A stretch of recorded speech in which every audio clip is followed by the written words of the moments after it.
Hey, awesome entrepreneurs. I'm Sudarsan, and I want to welcome you to the sixth episode of AtomicPreneur Show. This is where we interview entrepreneurs, agency owners, coaches, and consultants who are unstoppable and dominating figures on their respective businesses. We're going to dive deep and uncover all the strategies of these super successful entrepreneurs to find out how they did it and how you can model it too. Hold tight, because today we have got a super special guest in the house. And get ready for a mind blowing journey of a seven figure client acquisition coach. Discover his reverse organic framework to craft premium offers that converts. In this episode, we'll discover how he went from $25,000 in debt to building a multiple $1 million coaching business.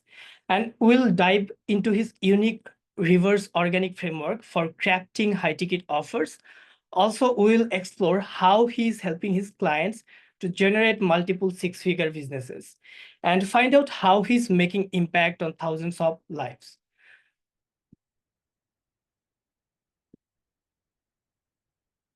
So let's dive in and get inspired. So without further delay, let's welcome Sahil brother on the stage.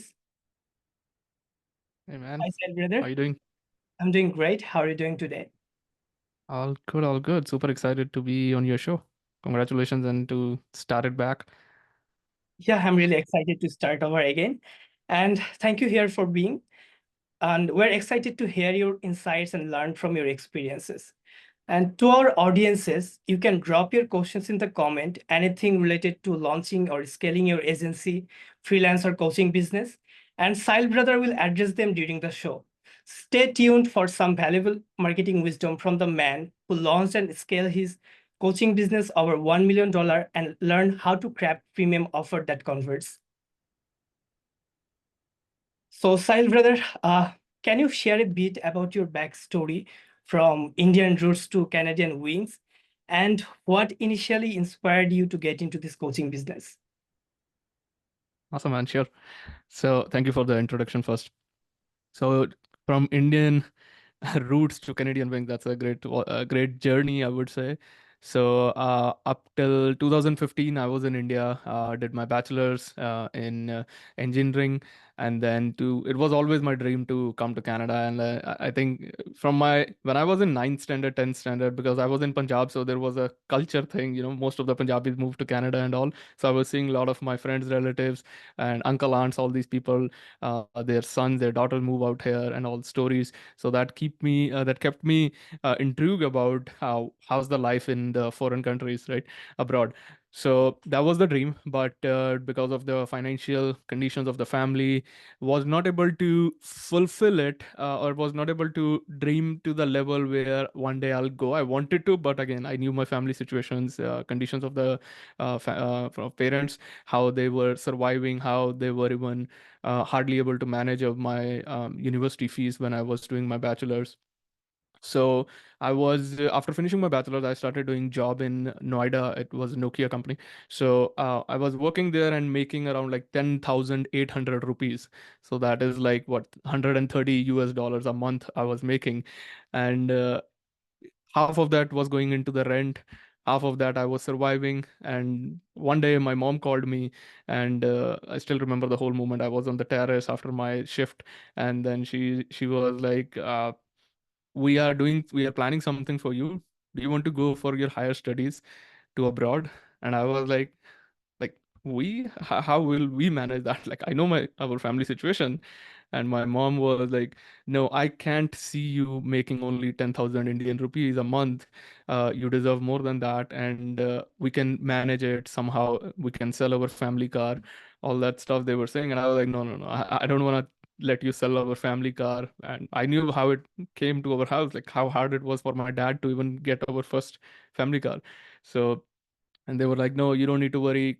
Like, come to Punjab and we will plan something, we'll do something. We are meeting consultants here, and there is a way we can send you. It won't require a lot of money. There are loan options and all that. Maybe you can go with that. Cool. Went to Punjab for a week of vacation I took, and inquired about a couple of things.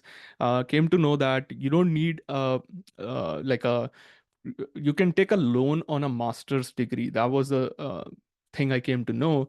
And if you go for diploma, you can't get that loan, but for masters, you can get a loan. So I decided at that point not to sell a family car and take a $25,000 Canadian loan to pay off my this master's degree fees. So the journey started from there. I came to Canada with that whole burden or whole loan amount on my head. The initial days were quite, I would say, demotivating. They were like, I made the mistake when I came to Canada. Why did I make this mistake? I could have make maybe planned something to make good money in India. Instead of now I have to first take off my loan, which is 25,000. I was doing all my calculations and I was like, it's gonna take me at least 5 to 7 years to come to zero. Like I was in negative 25,000, so it's gonna take me 7 years at least after saving and all.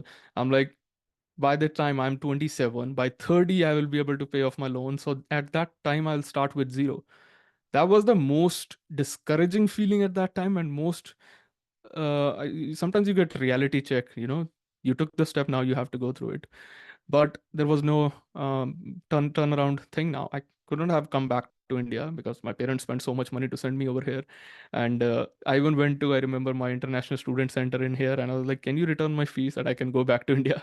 So that thing also happened because I was like, I made the mistake.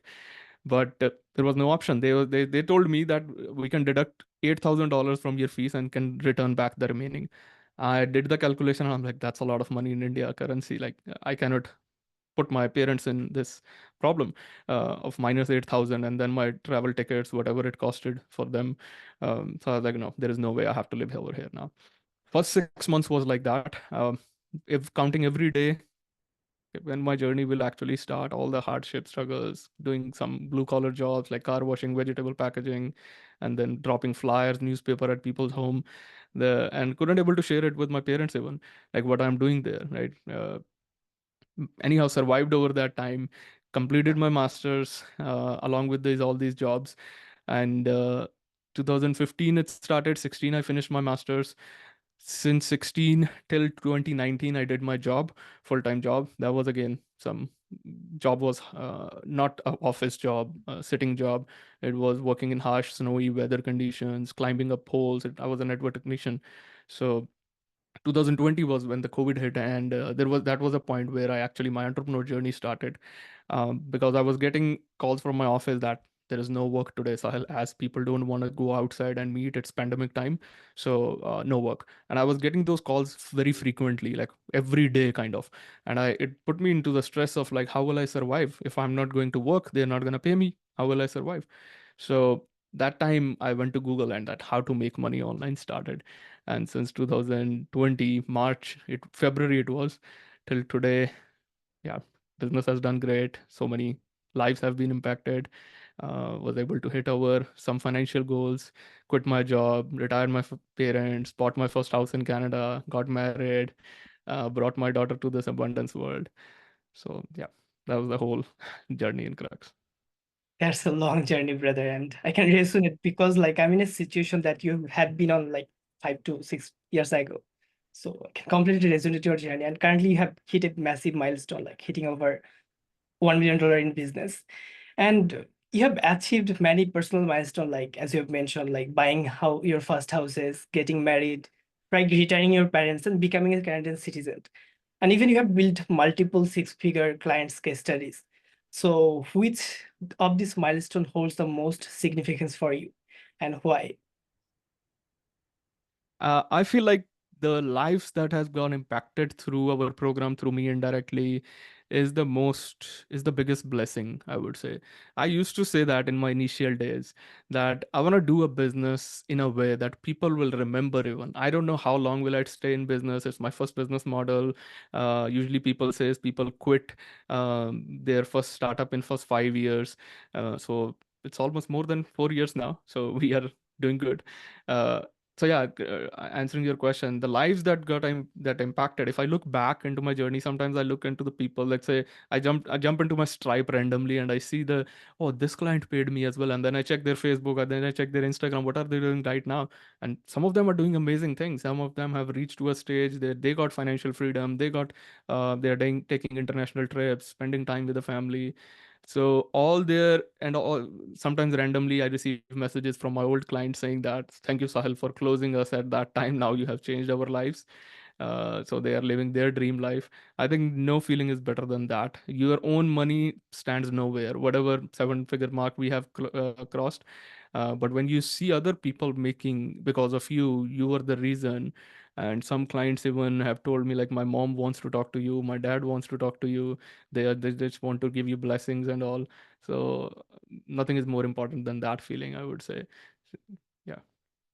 Absolutely, brother. Like serving clients and getting clients results, definitely massive achievement. Like it feels a lot. And let's come on the business part. Like you have a unique reverse organic framework for crafting premium offers that converts. And how did you came up with this signature move and what make it so effective? So how it was born, I think it was from the first day of my journey. So organic marketing, when when we hear that, a lot of people mention that you have to send like 30 cold messages, 50 friend requests, and then you have to keep bugging people, you have to keep chasing them, you have to keep sending them, hey, how are you doing? How's your day going? And all that stuff. In my journey from the day one, I never had to do that. I never had to chase people in my way, in the way that take my services, take my coaching, take my consultancy, and all that.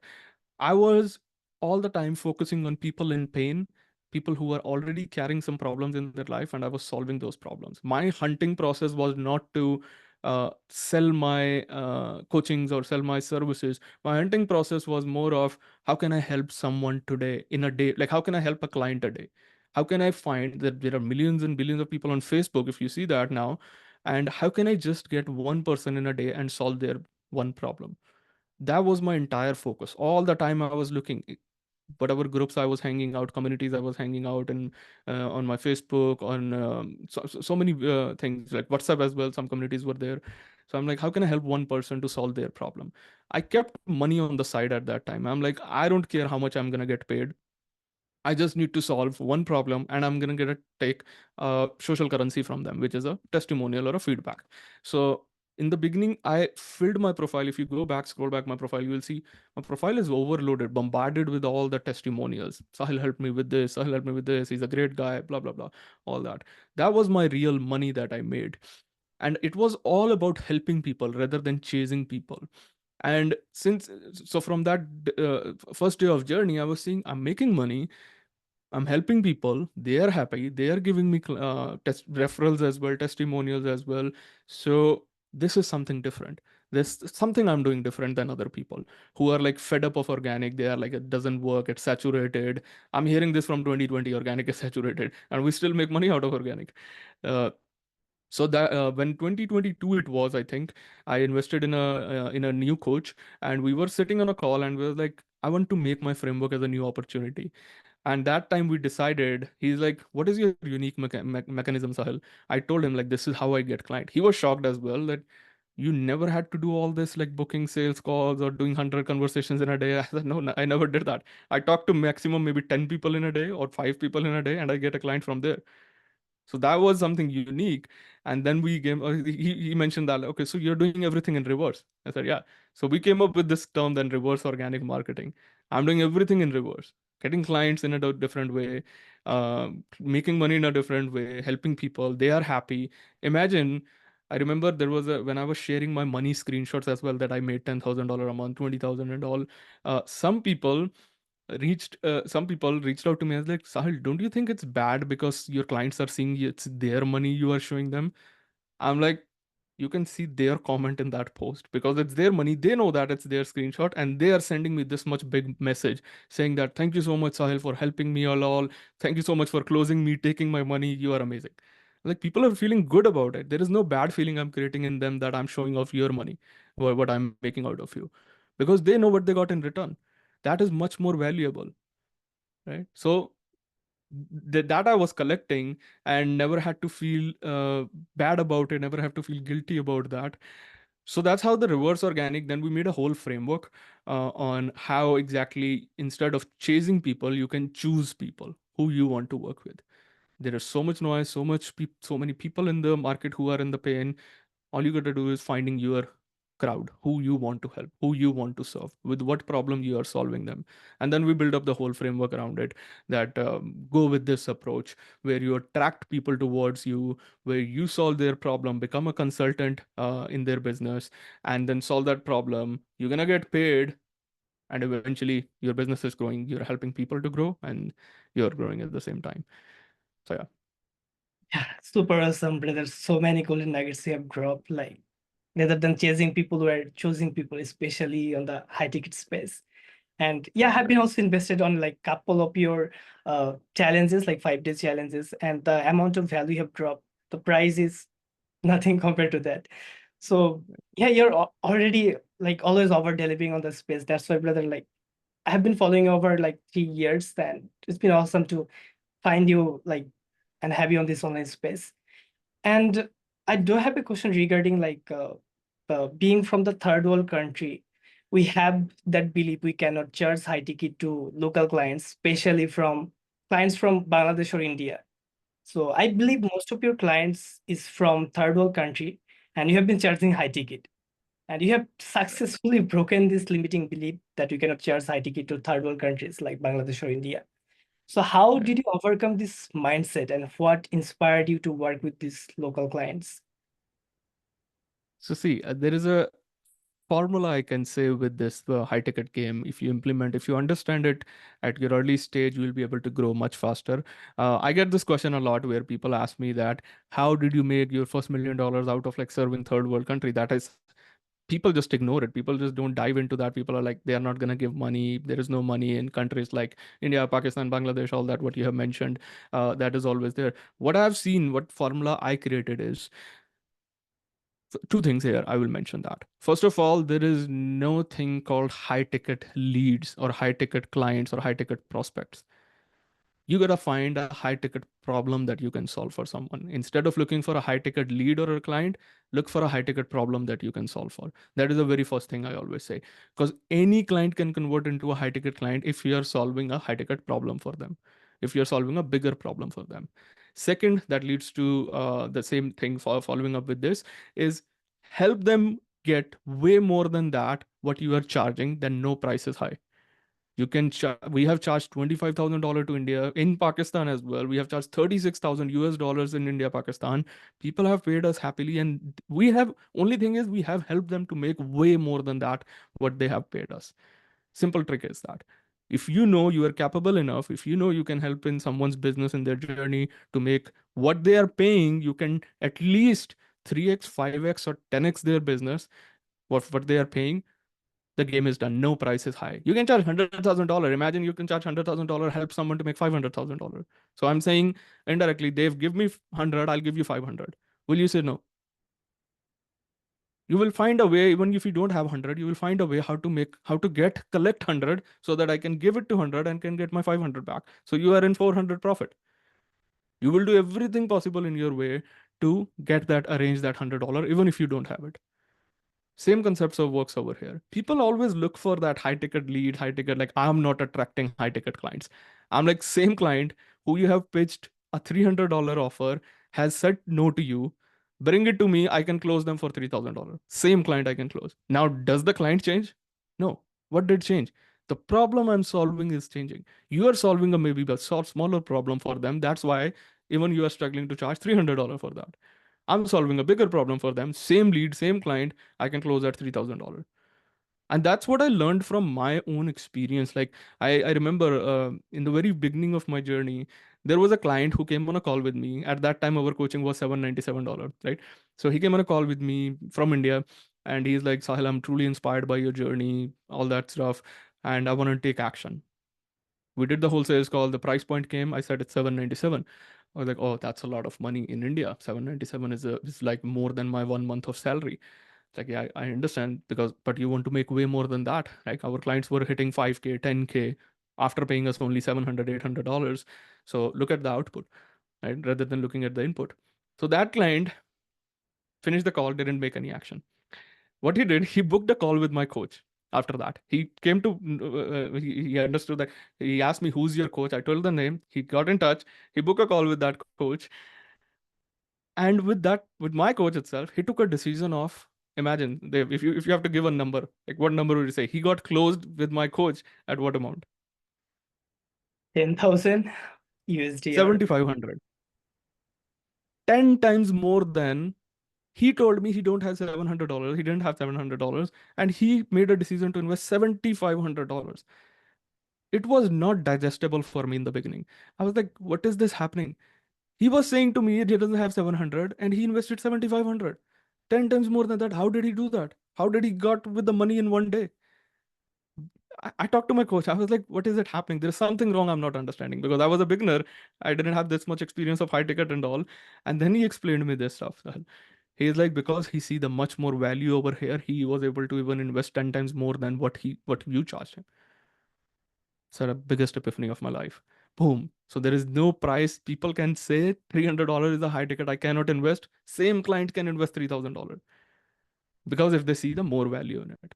So I took the label away from that since that time that there is no as per se high ticket lead or a client. Do you have a high ticket problem you are solving for someone? That's the game. That's the code you need to crack. super awesome, brother. Like, as you Yeah. mentioned, the more bigger problem we solve, the bigger we charge. So Right. yeah, it's also clarifying many of my personal doubts, and yeah, I'm getting so many insights. I will definitely watch it again. Like, Good. and during the pandemic time, like there was a massive upward movement in the online space, but now things are getting back to normal.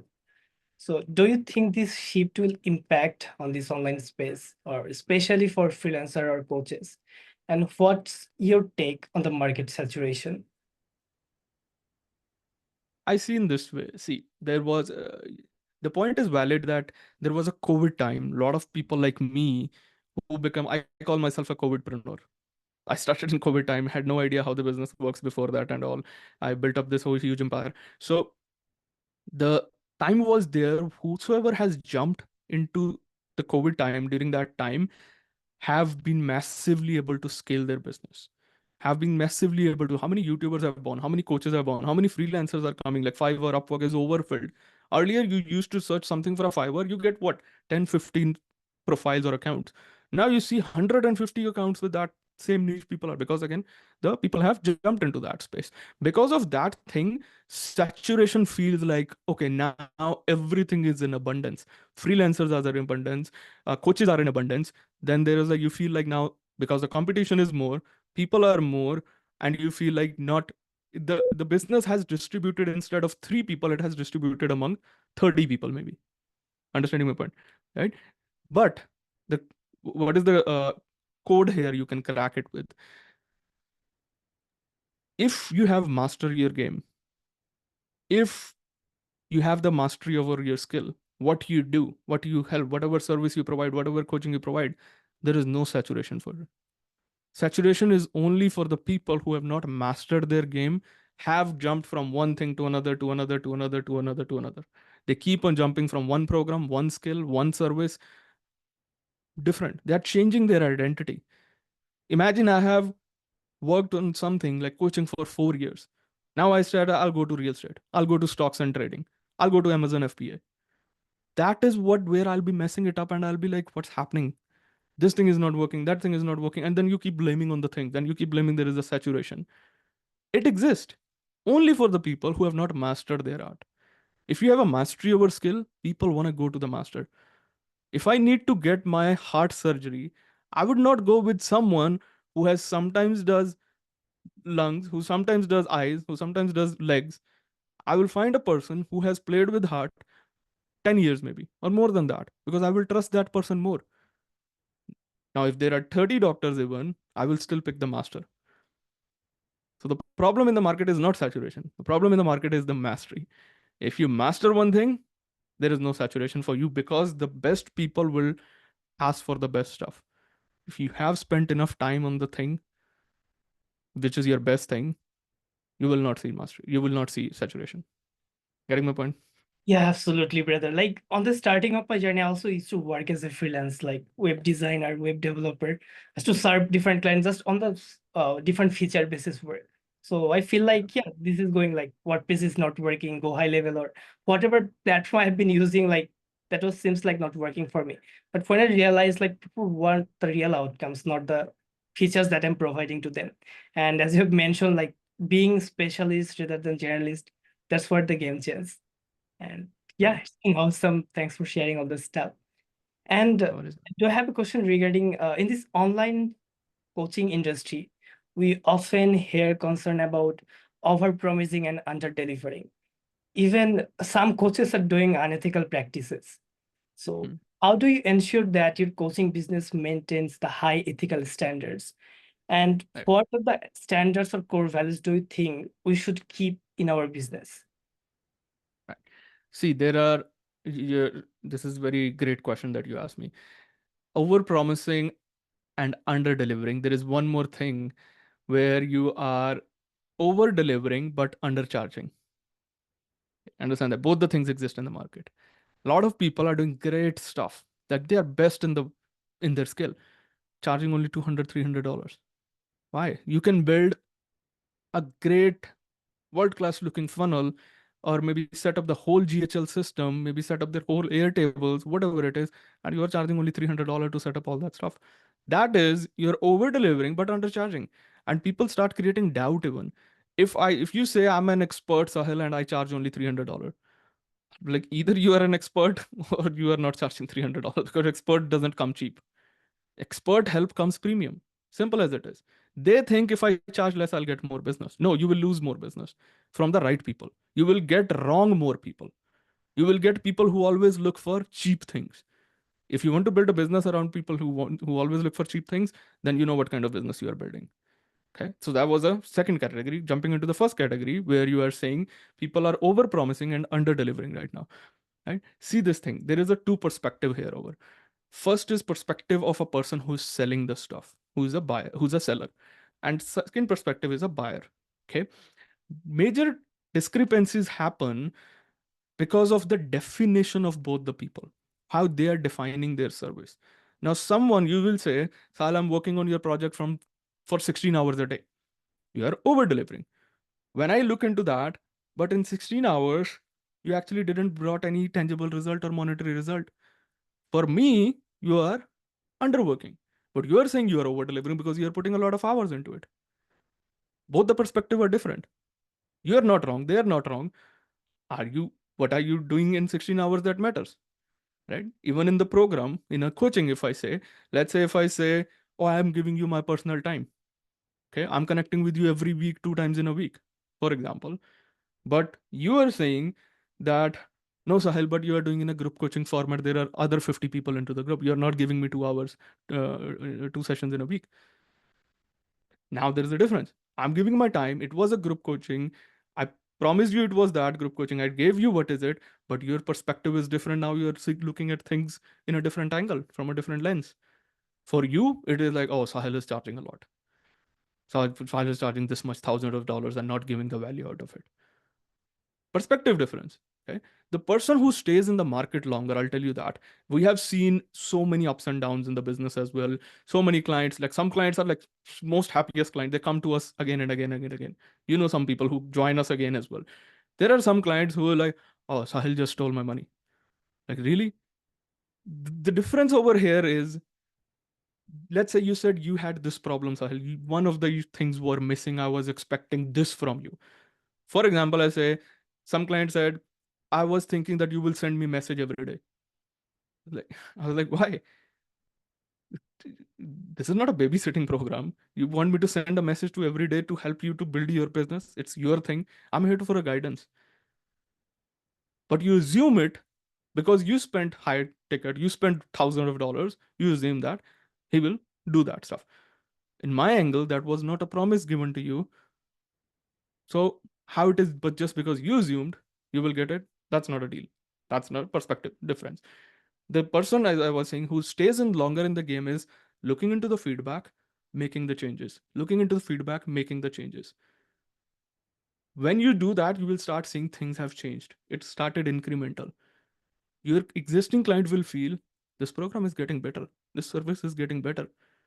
When they reach talk to other people now, old clients and all that, they're like, bro, you should come to see the program now, what they have done because of the feedback, because of the stuff.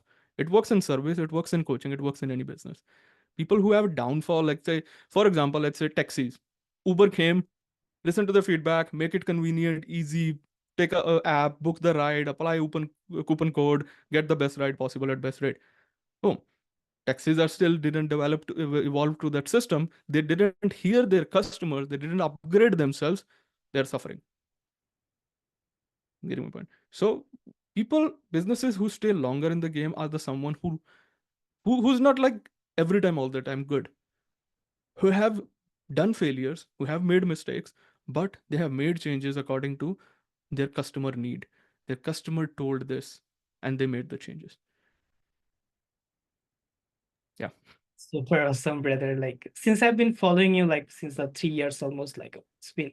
So yeah, I have also gone through your previous post. Like it's been in the consistent like growth. Like you have been sharing your own like journey. Like that's where like I guess like I believe your system, you're improving, like you're following the signature framework, like following the same thing for a longer period and improving every single day by day. So yeah, I believe like that's a game changer for you. And let's assume like Sahil has no authority, no case study, no social media fan and following. So what will be your next step to start your journey from scratch again? I will find a high ticket. First, I will find a high ticket problem in the market. I will go to Google. I'll look into, let's say I'm starting again and how to make money online. I will not say to Google how to make money online. I'll go to Google and search about what are the top 10 high paying skills. Okay. I will look into that. I will pick up my top three. I will dive into that, buy the courses of these three things to dive more into that, not relying on my free knowledge on YouTube and all, because you don't get complete knowledge on the YouTube. People are just putting out their best stuff, but not the all the stuff. So I will go and look for the top three, buy the courses of these three, even if you are buying all three or you're buying one after another and all. I will dive deep into those high ticket income skills. Second thing I will look into, where are the people who congregating who are having this problems I can solve through my high ticket skill. I'm not gonna start with low ticket or all that. Even if I'm starting a low ticket, let's say any problem can be a low ticket, can be a high ticket. For example, I'll say I'll help you to generate leads for you, Dave. Okay, but your offer is only 400 $500, for example. Okay. If I close 10 of them for you, you made $5,000. Even if you give me 10% commission, I made what? $500. Okay. Lead generation, same problem. I'll go to someone who has a $10,000 offer. Same thing I'm doing, generating leads for them. They convert 10 of them. They made what? $100,000. I get 10% commission. I made $10,000. Same problem I'm solving, but for a different problem, different person. Lead generation. So as I said, same problem can be associated with a low ticket, can be high ticket, depends on who you are solving it for. Now in the first case I made what? $500. In the second case I made $10,000. What is the most, like, where do you get more money? Where you are able to help to get excel more. Imagine you are working with someone who has a $10,000 offer, bro. Your growth level is gonna be unmatchable. Your colleagues, your friends won't be able to beat with you, because you have been into the surroundings environment or someone working with at this level, right? So $10,000 problem, I now I found a skill, found a problem, found a person who I can solve that problem for, and I'm gonna be only keep mastering that skill up to I able to scale it to 6 figures or 7 figures. Then I'll look into the next steps. This is the easiest way you can build a business, by learning only one high ticket income skill, keeping it short. Yeah, super awesome, brother. And yeah, it definitely comes with the experiences and the mindset level that you have. And yeah, you already hit the 1 million, over $1 million milestone. And you know the path, like how to shortcut, to next year, to your next 2 million or even more than that. So like uh, what's your long-term vision for your coaching business, and how do you plan to continue making significant impact on your clients in the industry? My long term vision personally is two things, like professionally in the how I can take my coaching business to the next level, and my personal as well. Personally, I want to be on big stages. I want to speak, like, my goal is to speak at FHL stage. That's a dream project for me, dream stage for me. So I am going, every step I'm taking is linking me close to that thing, like linking me close to Russell, linking me close to FHL and all. So that is my personal thing, that so that I can make, address whatever. If a person, if a guy, international student with a debt can build up this 7-figure business, I want to give the hopes and dreams to people that you can also do it if you are serious about it. Not everybody wants to build that. It's not easy to build that even. Right? That's my personal goal, so that I can address in masses, in scale, to the people. And I feel more of like when I talk with this, whether we are doing this podcast interview and all, uh, I get a different type of kick that I want to change people. Like, if any statement, whatever time we have spent 30-40 minutes together, any one of my line can change somebody's, wow, what does he just said? It changed the entire world for me. That will be my biggest win. So that's my personal one, that I want to address people in masses on big stages. Second, professionally, I want to make our coaching business in the thing that most ethical one. It's not perfect, but most ethical one, that this guy is building up something which has values, core values, um, which is ethical, and which is transforming people's life, not just giving information to them, is giving transformation to them. My goal is to take to that they come into the program, they'll feel like after 1 month even spending with me, I'm not the same person again. This guy has changed me. This program has changed me. And then, yeah, that's how it's like when you help impact others' life, your life indirectly gets impacted. Simple as it is. So my focus is to take blessings to help people uh, more in my power, whatever I can do, so that indirectly I know that the byproduct of that will be coming back to us. So help someone to make whatever their dream, help someone to fulfill their dreams, you'll be able to fulfill your dream.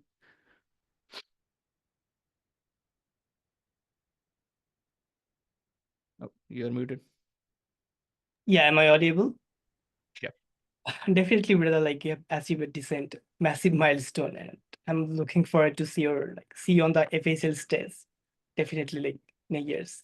And that's a dream. yeah, and absolutely, are creating so many impacts on, especially like countries like India and Bangladesh. Like, even I have started like learning so many things from you. Like when I started get like I was charging also even like 200 to 300 bucks when I was working as a freelancer. Like when I gone through a couple of your modules, like my mindset was on different level. Like I just asked a client, like I landed a mid-ticket client like out of $500. Like just after going through, like I increased my pricing to 200 bucks more. Like the way like I was doing that, like the way I was feeling, like you're making a lot of changes over not only me, a lot of people's like here, like me.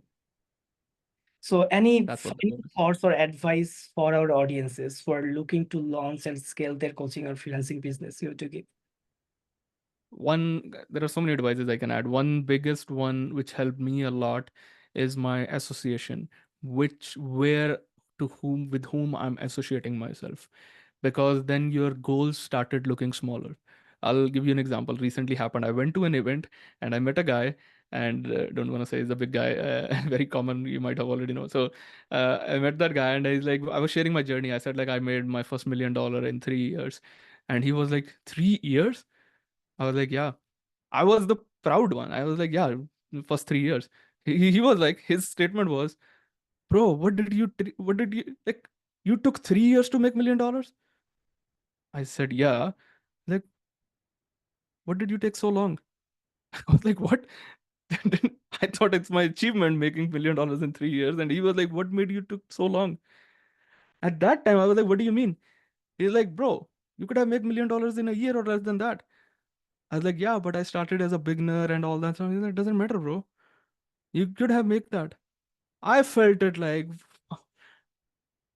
all whatever achievement was it. I felt proud. I know how hard I have worked for it, but then it made me feel that there are much more bigger levels. I can't stop. I ain't gonna stop. So the association with these people make me feel like in the way that whatever I was done was the first step. Go towards the next step. If I meet someone who has made $10 million, 20 million, $30 million, they're not gonna talk about 2K a month, 5K a month, and all that.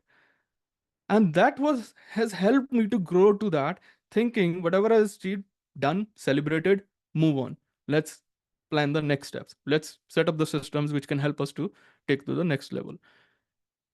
And that is my, if you see my profile, and if you where you see my, I hang out in events and all, that's my personal selfish motive to do that, so that they can make me feel, Sahil, what you are thinking is okay, but there is much more bigger levels. Problem with people happen is like they keep on associating with their old company, old same friends, same colleagues, same partners.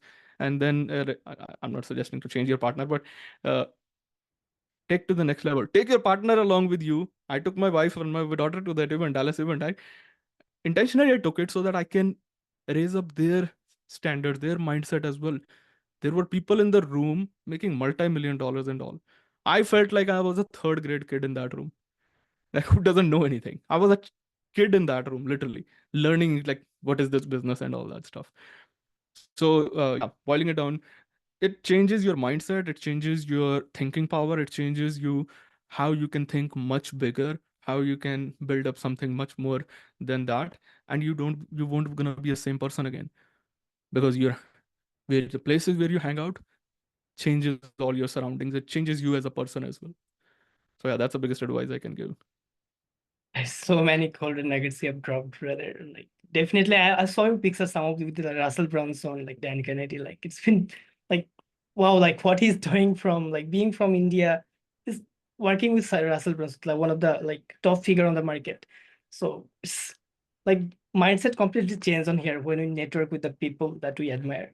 And I really admire you from the beginning of my journey. And yeah, it's been awesome to have you here, brother. You have dropped some serious business wisdom today.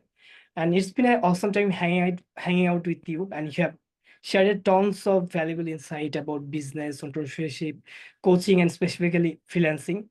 And I want to express my gratitude for presence over here. Thanks a million for joining us, brother. And before we wrap up things, if anyone want to reach you out, how they can find you and how they can become a part of your community, like the Six Figure Accelerator community. Yeah, all of our social media handles are same, Sahil Sehgal official. It is either you go to Instagram, you go to Facebook, you go to YouTube. Even our website is over there, sahilsegalofficial.com. So that's our one handle. You can find me anywhere. And man, thank you so much for bringing me on. And I hope it was valuable session for your community, for your audience. If anyone any one statement of me has been able to create an impact or create made you think in a different direction, what you were thinking small, that was the whole win of this episode, I would say. So thank you so much, man, and keep doing the great work. Absolutely, brother. And thanks a lot once again.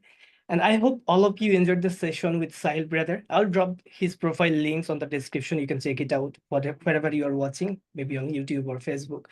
And thanks everyone for tuning in the AtomicPreneur Show. If you want me to bring more superstar like Sahil brother in future, don't forget to follow and subscribe on my Facebook or YouTube. And from the bottom of my heart, thank you everyone. This is Sudarsan signing off. Let's grow more and impact more. Amazing, man.